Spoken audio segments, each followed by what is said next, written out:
Jai Hind, Bharat Mata ki Jai, doston. On the Never Say Die show, I am back again. The guest today got trained himself in the real war of 1971, and later he faced the challenge, the war of his personal disabilities, physical disabilities. But in both the wars, one thing which helped him is his ever positive, never say die attitude. Let's welcome Brigadier PT Gangadharan on Never Say Die show. Welcome to the show, Thank sir. you. So my first question is, why did you join army? Okay, very interesting question actually. First of all, I joined army in 1965 September. This was immediately after the war. I saw a lot of youth joining the army, and I was about to join college. So I was also attracted. I said, let me also serve army for some time. And immediately after getting commissioned from the Indian Military Academy, you were inducted directly into the war. What are those amazing experiences of 1971 war you had, sir? 1971 war, my baptism in the warfare actually. Yes. And that was in Kargil sector. We were to carry out attack on Pakistani post, brigade attack. The terrain is a mountainous terrain, range height ranging from 1300 to 14,500 feet. The battalion which was to capture one of the features initially in front of us, they could not capture it fully. With the result, we were all pinned down. And early morning of 7th of December, we were subject to heavy firing and shelling by the enemy, actually, in a place known as Conical Village in Kargil sector only. I decided to attack that place from high to low ground. And by about 9:30 or so, we captured that post. It's known as Goda post, actually. There was another small post known as a Pathar post, actually. I was told to clear that also because I was deployed ahead. Since I had not suffered any casualty, that post was also cleared. Then I was told that, okay, if you don't come back, we will send the rest of the platoon to you, and you go ahead. There was another feature I was told to go and occupy it at a very high location. We spent the night in a cold area, open, and morning we started off. By next evening, we had reached that post. It was known as Chengiz post.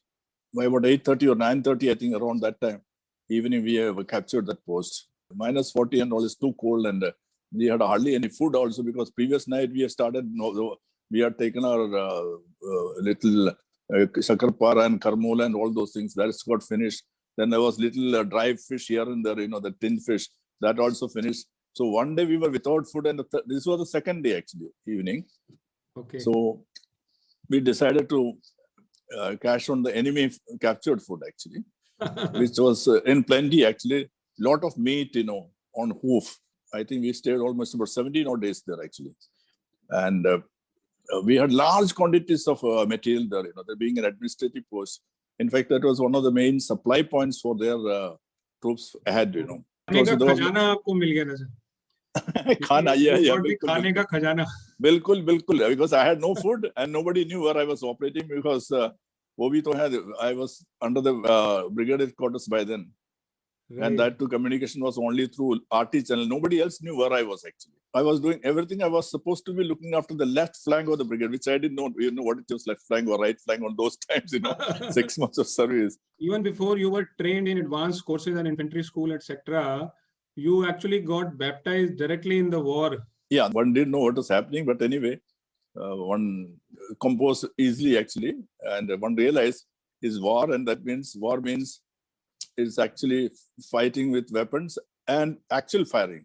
And after some time, we became so experts that by hearing the sound of an artillery round, we knew exactly where it's going to fall. Exactly. That's the stage that we achieved, that we know this round is going to fall at so and so place.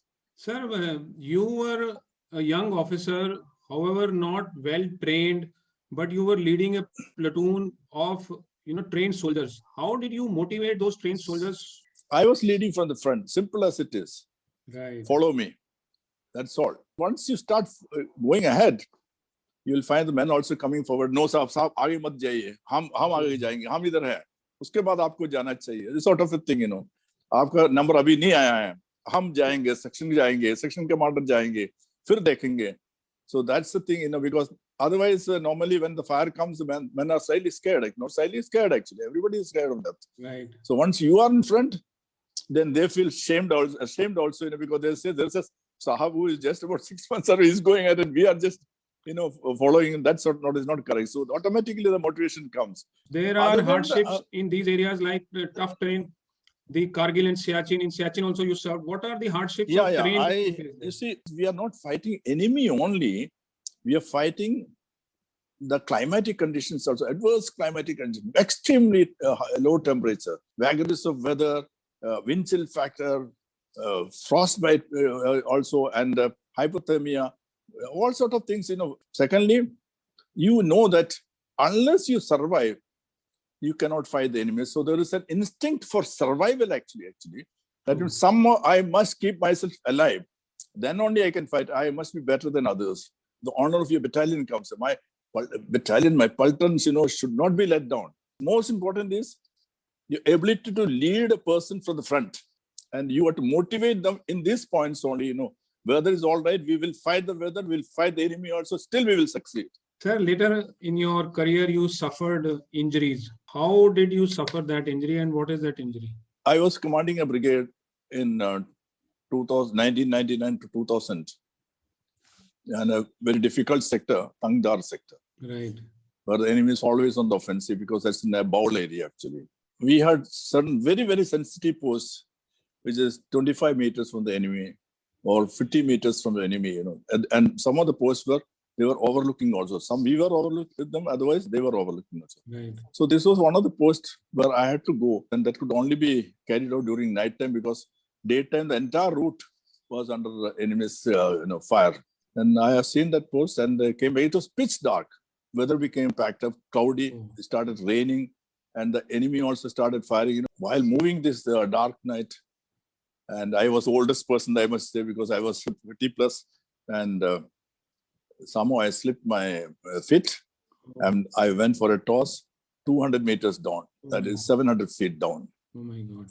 And that process of rolling down over the slope, my vertebra broke, and that vertebra, when it broke, it impacted on the spinal cord. So I had a contusion of spinal cord, and when I came to stop, little below, that's about 200 meters below. Okay. And that's the time I tried to get up myself. I just could not do it. Then I knew there was something serious has happened. Of course, other things were also bleeding all over. Head was bleeding. My shoulders, both shoulders had gone for a 6. It's come out actually. And I had complete body, condition actually. I was rolling on the slope on a rocky area, something like a football moving around. But ultimately I stopped. And then they took about 40 odd minutes to locate me. They made some improvised stretcher. Then they put me on the stretcher. They started carrying me. And we had to go to the post, which was the main company post, crossing our own minefield and snow also. We had to climb up another 2,000 feet from where I was going. And that took almost about 6 hours, the most arduous journey actually. And that very great difficulty, by about 6 in the morning, they brought me up to that post. And during this period, I was awake and I was guiding these 4 people. When they were falling, I said, "Don't worry, get up." So that's what I was evacuated to the command hospital the second day. So how long you were in hospital, sir, and how did you adapt to the new reality of yourself? I was in the army hospital, which is known as RR Hospital, Delhi, for about 13 months. Oh my God. My spine operation was carried out, and thereafter they put an implant on the vertebra to stabilize that, because I had a contusion at D7 level, resulting in a burst fracture of the vertebra. So thereafter I was in the ICU for about 17 days. Of course, other repairs were carried out, like reduction of the shoulders and bandaging the head and all those things. And those things were done. And considering the major injury, other things were just peripheral as far as I was concerned, not much of a consequence. And stayed for 13 months in that hospital. By the time I was in a shape to move to rehabilitation to Pune, Kidki, the orthopedic center there actually.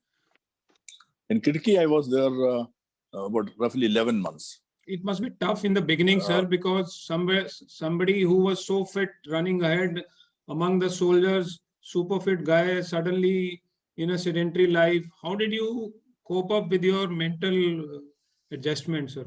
It was very difficult, the initial stage of reconcile, that you become a vegetable from being a very fit soldier. But then the truth prevails. That you realize this is the new life that you got. Now you got to face it. Right. And if you have to face it, again, face it like a soldier. And that better use is when you keep an attitude, a positive attitude in life. You say, okay, whatever happens, happened. Forget about the past. Move forward. Right. And move forward with vigor, actually.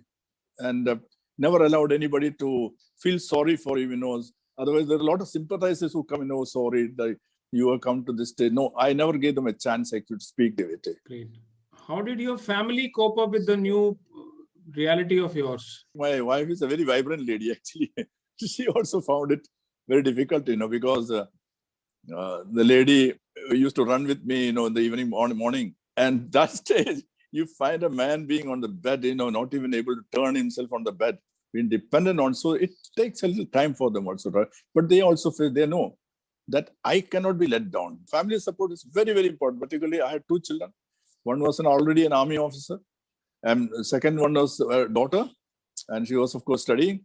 So both the children and other family members and colleagues, everybody said, Ganga, don't worry. But sir, in reality, there must be a lot of changes and differences which you have made in your personal daily routine. What are those differences, sir? Once you are out of service and out into the state of disability, things are totally different. Right. You got to divorce yourself from what you have been doing before. You have got to, adapt yourself to a new situation based on truth in front of you. True. That that my body, like for example, I got a condition of spinal cord D7 level. That is the absolutely middle of the vertebra. That means 50% top portion is totally functioning.